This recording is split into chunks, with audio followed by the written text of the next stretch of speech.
इक्षुक्रा नगरी में पांडव बड़ी कठिनाई से अपना जीवन यापन कर रहे थे।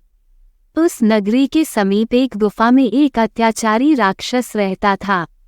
वह पिछले 13 वर्ष से इक्षुक्रा नगरवासियों पर बड़े जुल्म ढा रहा था। उस राक्षस का नाम बकासुर था। वह नगर के लोगों को जहां भी देखता मारकर खा जाता था।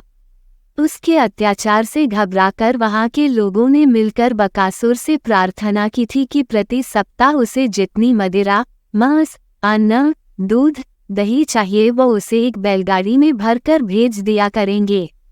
गाड़ी हाँकने वाला और 2 बैल जो गाड़ी खींचकर उसके पास आएंगे, उन्हें भी वह खा लिया करेगा। इस प्रकार वे रोज रोज के भय से बच जाएंगे। बकासुर ने उनकी बात मान ली थी। एक दिन उस आश्रयदाता ब्राह्मण की बारी आई। वह गाड़ी हाँककर बकासुर के पास ले जाने वाला था। उस ब्राह्मण की पत्नी रोने लगी और कुंती के पूछने पर उसने कुंती को सारी बात बताई। भीम ने भी सारी बात सुनी, क्योंकि उस दिन वो अपने भाइयों के साथ भिक्षा मांगने नहीं गया था। तुम घबराओ मत, कुंती ने अपनी आश्रयदाता ब्राह्मणी से कहा, आज तुम्हारे पति की जगह मेरा पुत्र गाड़ी लेकर जाएगा। नहीं बहन, मैं तुम्हारे पुत्र को संकट में नहीं डाल सकती, ब्राह्मणी ने रोते हुए कहा। हाँ बहन, आप हमारी अतिथि हैं। ब्राह्मण बोला, अतिथि तो देवता के समान होता है। हम आपके बेटे को मौत के मुंह में नहीं धकेल सकते। विप्रवर, आप चिंतित न हो, कुंती ने उन्हें समझाया। मैं अपने जिस बेटे को राक्षस के पास भेजूंगी, वह कोई साधारण बेटा नहीं है। तुम देखना, वह उस राक्षस को मारकर ही लौटेगा। हाँ माते, मैं जाऊंगा उस दुष्ट राक्षस के पास। भीम बोले, लेकिन इस बात को आप गुप्त रखें। भीम ठीक कहता है। कुंती बोली, अगर बात खुल गई तो मेरे बेटे की शक्ति क्षीण हो जाएगी। लेकिन बहन, यह उचित नहीं है। इससे तो अच्छा है कि मैं स्वयं ये सामान लेकर जाऊं। ब्राह्मणी बोली, बहन, तुमने विपत्ति में हमें सहारा दिया, रहने को आश्रय दिया। अब अगर तुम्हारे ऊपर विपत्ति आई है तो क्या हम पीछे हट जाएंगे? नहीं, मेरा बेटा ही वहां जाएगा, कुंती ने कहा। ब्राह्मणी ने फिर कुछ नहीं कहा।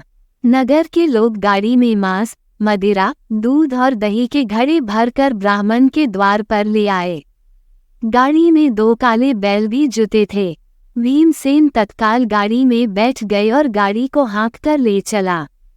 नगर के लोग गाते बजाते नगर की सीमा तक उसके साथ गए। नगर सीमा पर उनके रुक जाने पर उनके बताए स्थान की ओर भीम गाड़ी को हाँककर ले गया।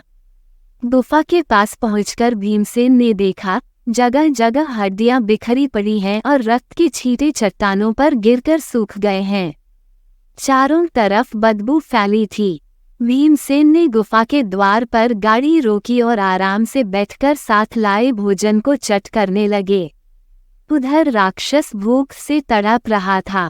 देर होते देख वह क्रोध में भरकर बाहर निकला तो उसने देखा कि एक लंबा चौड़ा आदमी आराम से बैठकर उसके लिए लाया गया भोजन खा रहा है। भीमसेन ने उसे देखा तो हंसकर बोला, बकासुर, थोड़ी सी मंदिरा बची है, इसे पी लूं तो तेरे से बात करूंगा। बकासुर गुस्से में भीम पर झपटा। वह देखने में बड़ा भयानक लग रहा था। भीमसेन ने उसकी परवाह न करके मंदिरा का घड़ा उठाकर पी लिया। राक्षस गुस्से में एक पेड़ उखाड़कर उन पर प्रहार करने के लिए आगे आया। भीमसेन आराम से उठे और उन्होंने राक्षस को पेड़ सहित उठाकर पत्थर पर दे मारा। दुष्ट राक्षस, तू मेरे को जरा विश्राम भी नहीं करने देता, कहकर भीम ने उसकी ओर क्रोधपूर्वक देखा। राक्षस की रीढ़ की हड्डी टूट गई थी। उसके मुख से खून बहने लगा था। कुछ ही पलों में उसने दम तोड़ दिया। राक्षस को मारकर भीम ने उसके शव को गाड़ी में डाला और नगर के फाटक के पास लाकर उसे पटक दिया। फिर उन्होंने नदी में स्नान किया और अपनी मां के पास आकर सारा वृतांत सुनाया। माता कुंती अपने बेटे की बहादुरी पर फूली न समाई। धन्यवाद। आप देख रहे थे गॉड ब्लेस टीवी हिंदी। हमारे साथ जुड़ने के लिए सब्सक्राइब अवश्य करें।